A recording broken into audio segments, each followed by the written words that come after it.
do? Hey, good evening, everybody. Tonight, on Tuesday night, which is a special episode for us. Normally, we're going live Mondays at 8 o'clock, talking about the Land Sports Show, covering all sports across Northeast Ohio, including high school football, Cleveland Monsters, Cleveland Browns, Cleveland Guardians, our home team, currently playing right now, down 2-0 to the Royals with a 1-game lead in the AL Central. So trying to hold on to our first place spot that we've been holding on for most of the season. But tonight, it's not really about necessarily Northeast Ohio, other than we have somebody that's actually visiting Northeast Ohio that happened to be here for a very special cause. I'd like to introduce to you Eitan Levine, comedian, writer, and here to throw out 50 first pitches as part of his tour across America to the baseball park. So, Eitan, thanks for joining us tonight. Thanks so much for having me. Let me just say, that intro is electric. I don't know who your editor is, but kudos to the editor on that. Yeah, shout out to Kevin on that one. Kevin Sledge, the Believe It in Media owner. And but yeah, we're just glad to have you, and want to find out, why are you in Ohio tonight? I am in Ohio because I am running for president. No, I'm in Ohio because this summer I'm breaking the Guinness record for most ceremonial first pitches thrown over the course of the year.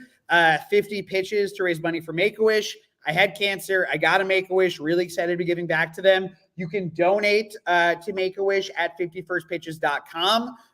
Which is directly, we have a whole fundraiser page on there. What I've been instructing people to do is that if you have a Cybertruck, sell your Cybertruck, donate half, buy a CRV with the remaining. It's you'll feel better inside getting rid of that Cybertruck.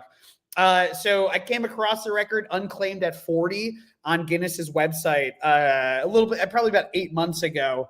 And it felt like a good way to kind of like sidestep some of the political upheaval and chaos that is happening right now. So I went about emailing and cold calling and doing as much reaching out as possible. And we are at a point now where we have 50 teams that are booked, 51 teams that are booked. 12 of those are major league. And it's just been incredible. I'm in Ohio this week doing 4 games in a row, which is something I have not done yet, where this morning I did at the Akron Rubber Ducks. Shout out to the Akron Rubber Ducks. Nice. Tomorrow I do the Cleveland Guardians. On Wednesday I do the on Thursday I do the Lake County Captains, and then Friday I'm doing the Cincinnati Reds, and then heading over to San Diego. So I'm here. We broke the record last week at 40 at Citi Field, and every day that I do one of these pitches is actually, it breaks a new record. So we're at 41 right now. Well, that's tremendous. What I want to do, find out, Eitan, is where does your love of baseball come from? You got little Eitan, he's out in the backyard, he's got his balls, bat, and his glove, and he's just learning how to play baseball. So how did you come about where that's something that's a passion behind your cause to help raise money for charity? No one's actually asked me about that, about where my baseball love came from. I'm a Met fan, and the way I became a Met fan is my dad. I'm from New York, New Jersey area. I grew up in Jersey. My dad is a lawyer in Borough Park, New York, which is Brooklyn. And, he would get free tickets. And, because he wasn't like a Park Avenue lawyer, he wasn't, he wasn't a Kushner. We weren't getting Yankee tickets. We were getting Met tickets like the rest of the working class, in New York. So right. That is how I became a Met fan. And if you're a Met fan living in New Jersey, or really just living anywhere in New York, you do have a chip on your shoulder. Can I curse on this? What's the deal with that? Go for it. You're pissed off at those assholes at the Yankees there. And growing up, I had to deal with, I'm a Met, Ranger, Nick, Jet fan. Let me just say that again. Met, New York Ranger, Nick, New York Nick, and Jet fan, New York Jet fan.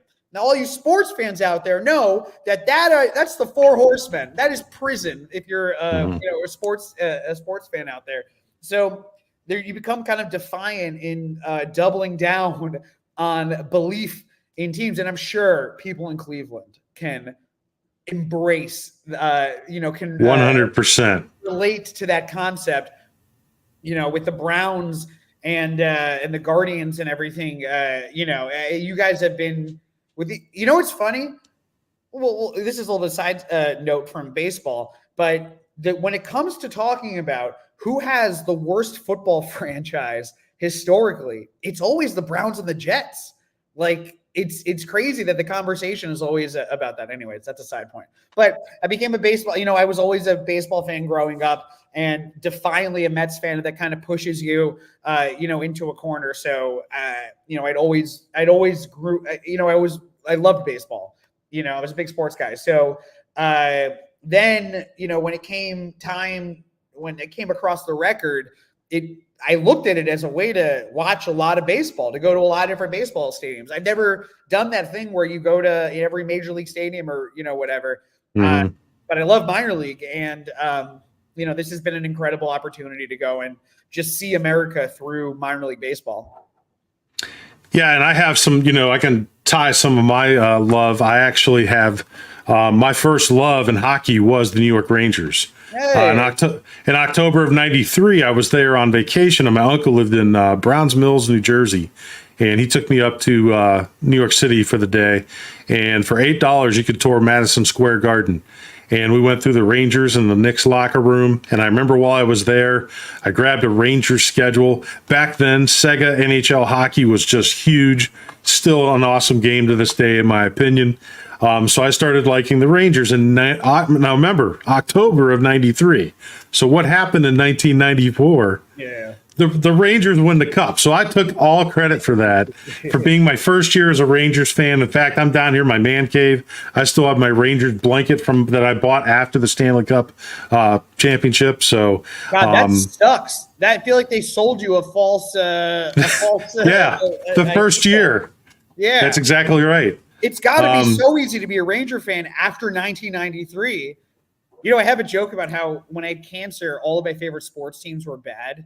So, the best part of having cancer is getting me your favorite athletes. But instead, there's just a bunch of pictures of a young, bald me with New York Mets players that I don't recognize, at all. When I met the New York Rangers, the survival percentage for my cancer in my age range was higher than their win percentage at the time. And I never got over that. Where, I'd walk into any locker room and it was like, who's beating who? That's what it always felt like whenever I go to places. There's a lot of kinship here with me and Cleveland sports fans. Yeah, and for us growing up here, mid '80s to into the late '80s too, the '86 Mets team, when cable television came out and we had WOR here, we could watch Mets games. Yeah. So following that '86 team, there was some that was just a totally different crew. That was absolutely insane, both on the field and off the field. But yeah, definitely a fun bunch of baseball players back then. They were called the I wanted to get Mets. Do you know why they were called Yes. the Miracle Mets? Because it was a miracle they were able to smuggle that much cocaine over state lines consistently. And not get Yeah. arrested. Yeah, I believe that. You have to, in fact, as far as Mets go, I don't know if people don't classify this as a baseball movie. Have you ever seen the movie Frequency with Dennis Quaid? No. If you, this is perfect because there is a Mets baseball storyline in that movie. So it came out around 2000. Please go check it out. I think you'll enjoy it. Why the Mets fucking sell the rights to that team for so many? We are the bad guys in so many different baseball. Rookie of the year, we were the bad guys in it. It just seems like they sell the IP. The Mets IP goes out there into movie history a lot. This one goes back into the Mets. I think the '69 Mets. I think it was that team. So you have to definitely check that out. But I want to also find out how this has personally affected you. You mentioned your own cancer battle. Could you get into details of what you've overcome and what your purpose is behind helping Make-A-Wish raise money for Make-A-Wish?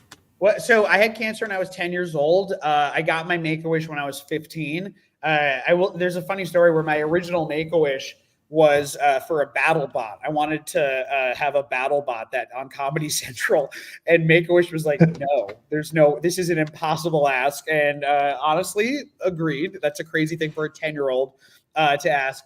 Years later, I got to finally get my wish, and my wish was to do stand-up comedy in New York. I opened up for Daryl Hammond at Caroline's on Broadway. Saturday Night Live, yeah. It's Saturday Night Live. Yeah, he's the voice now of it. And he was fresh off of doing the Clinton run of stuff. To talk about Make-A-Wish for a second, that was like an awesome night. Like, they drove my friends out in a limousine. It was a comedy show in New York. It was just like an awesome night. And I think that when I've been talking about Make-A-Wish a lot, I think a lot of people think that Make-A-Wish is just like, oh, a cancer kid can like meet John Cena or Cody Rhodes or, get like backstage passes to a concert or whatever. And that's all accurate. But the real benefit that Make-A-Wish has is that it gives kids a break. Like that break from being poked and prodded and woken up in the middle of the night and finger stick and surgery prep and fasting and then not fasting and this and that and steroids and all that stuff. I was on more steroids than Sosa. I actually don't think they ever gave me steroid stuff. Or maybe they did. I don't know. Anyways, what I'm trying to say is that it's taxing, and Make-A-Wish gives you a break from all of that for a little bit. So I'm really excited to be giving back to them. People also think that Make-A-Wish wishes are donated completely, and I'm sure that there is a certain section of that is donated or whatever, but it costs about $10,000 per wish. So I'm trying to raise money to get a couple wishes, hopefully. Yeah, and as part of my research, I listened to one of your interviews, and you mentioned that you had Ewing sarcoma, and I want to share a story with you because I think you mentioned that you were diagnosed in the early 2000s. My sister in 1996, a 16-year-old high school student, she was also diagnosed with Ewing sarcoma at that time. And she was going to the Cleveland Clinic and getting, treatments, and they removed part of her shin, where that was. And she, at that time, she got a titanium shaft put in to help support the bone for where it was removed at.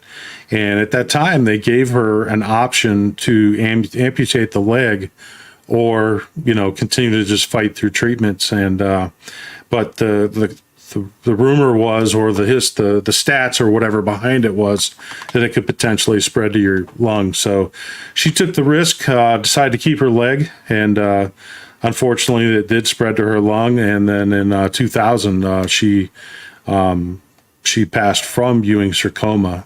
But I do want to share that why you're here, and you're here to raise money for Make-A-Wish.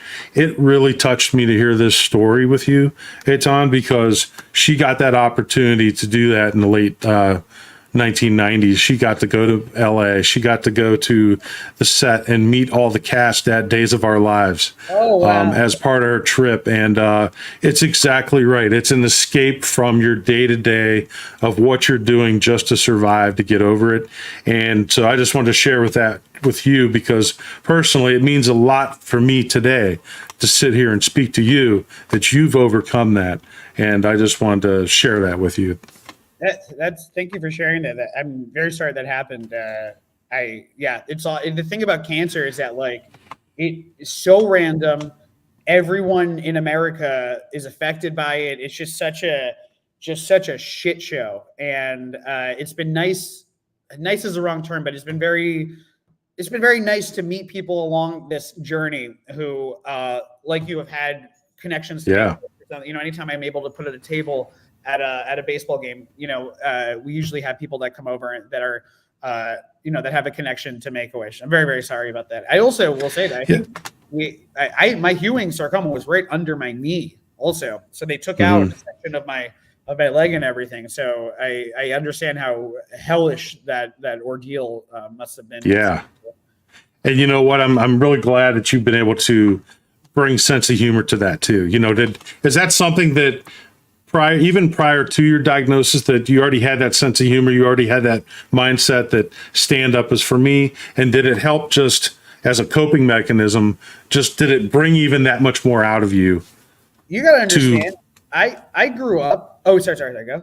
No, yeah, but to just be able to display more comedy and want to have more sense of humor and more fun. I want to keep this conversation light. I was happy to share my story, but I want to keep it light. I want to have fun with this. And here's a little bit of light for you. I grew up in a Holocaust survivor house. Like my grandparents went through the Holocaust. Two of them went through the Holocaust, and constantly, like our family would joke about it. Like, you know, you grow up. There's a thing about Jews, and that Jews have just been put through the ringer, you know, so consistently that we're a very funny group of people, because at the end of the day, you have to laugh at you know, the shit that's happening. And there's so many times, like in cancer and in everything, where you're just like, you're forced to laugh at the psychoticness of what's going on. I wrote, you know, my grandmother passed away of COVID in the beginning of the pandemic, and I wrote a dark comedy piece for the New York Times about what it was like to bury someone, you know, in the middle of the pandemic. And I remember the comment section for that was so dark, and some of the funniest fucking things I had ever, to this day, one of my favorite things that I've ever read online is someone commented, because you remember how in the beginning of the pandemic, everyone was getting curbside pickup and everything like that? Yeah. So his mother died in the beginning of the pandemic, and he went to go pick up, like, to the cemetery, because he went to go pick up the ashes from the cemetery. And he was like, they also did curbside pickup. So he was like, I literally picked up Chili's on the way there the same way that I picked up my mom 10 minutes later from the cemetery. And the thing about, I'm sure that you can relate to this, is that life is life. Some points, it's just funny is funny, and there's no way not to kind of acknowledge that. And it's been very foundational. And I think that there's also a thing about humor, where humor most of the time, you know, it makes you confront something. You know, humor is based in a reality. It's an unforced, laughter's unforced. You know, it's a thing that happens when you're a little bit uncomfortable, when you little bit don't expect it. And that is when traumatic things are happening, and then something funny happens in the middle of all of that. It's that you can't help but, you know, but feel it. So, you know, why fight it? Yeah, you just have to sit there and laugh, or it's 10 times worse. Yeah, it makes it great. And, you know, let's get back a little bit into your 51st pitches. I heard that you were looking not only to just make the first pitch, but maybe even expand on that to where maybe you throw one a little high. Talk a little bit. Did you mix it up today? I will say not a bad pitch. I think one of my better pitches. A lot of people have asked me if I've been getting better at pitching. No, I've been getting worse at pitching, to be completely honest. I've been getting it over the plate. I was zero accuracy. I would say, you see a couple of days ago or yesterday, Rowdy Pelez was pitching for the Pirates. Yep. Yeah. He threw a 42-mile-an-hour like ephus or whatever. That's about my average, and he did throw it a little bit outside, and that's kind of like where I'm at right now. So the level of athleticism that I have is a Major League Baseball first baseman not trying too hard to pitch is exactly where I am at. That's a great analogy. And don't be surprised when you go to the Guardians right now, starting pitching, we're looking for some help. So they may just keep you out there and increase your pitch count past one.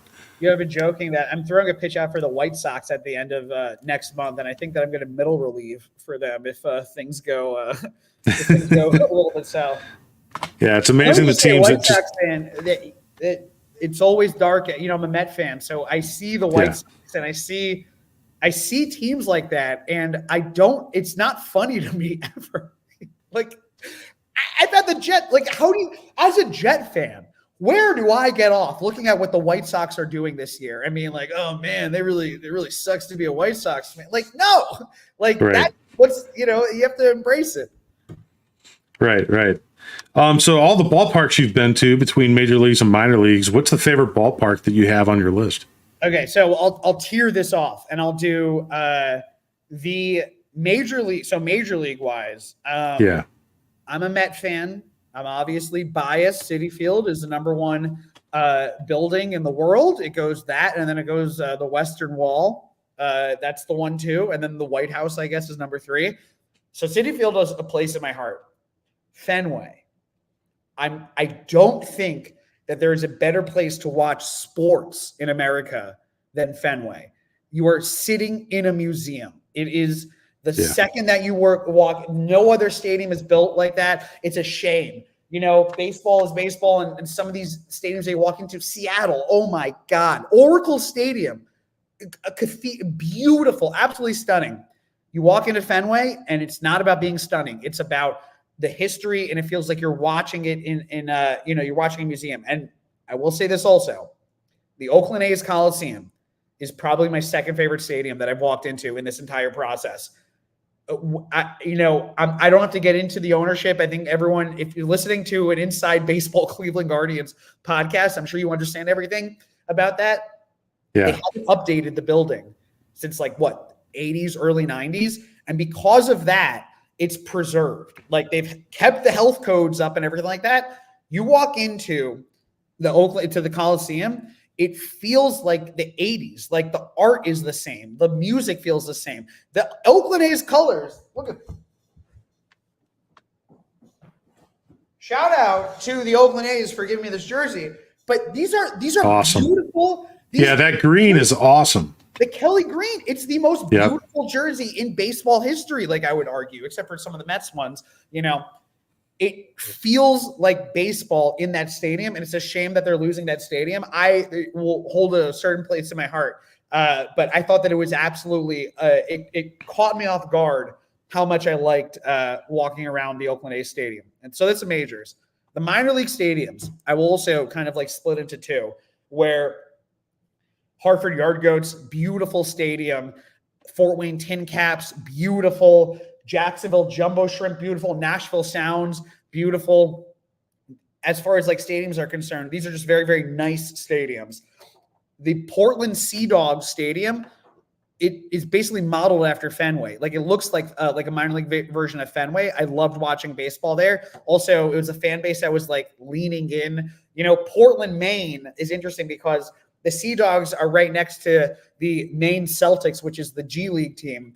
And then that complex is about 7 minutes away from where the Boston Bruins minor league affiliate plays, the Maine Mariners. So Portland, Maine kind of feels like Dollywood for Boston sports fans. So it was very nice watching a game over there.